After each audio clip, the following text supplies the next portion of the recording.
For today's video mga idol, isdang tabang na naman yung lulutuin natin.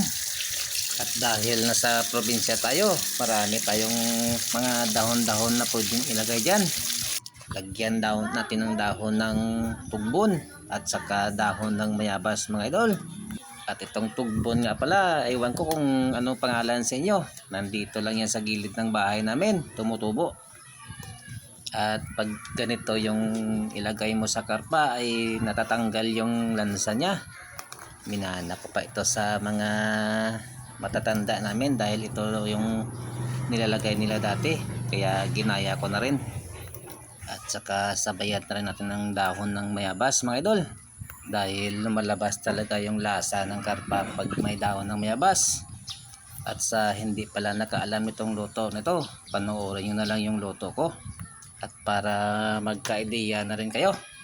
At kung alam yung luto na ito mga idol, at kung taga saan kayo, kung saan kayong probinsya, paki-comment naman. At tapusin mo na rin yung video ko. And paki-like and share na lang. Maraming salamat.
At ito na mga idol, luto na siya.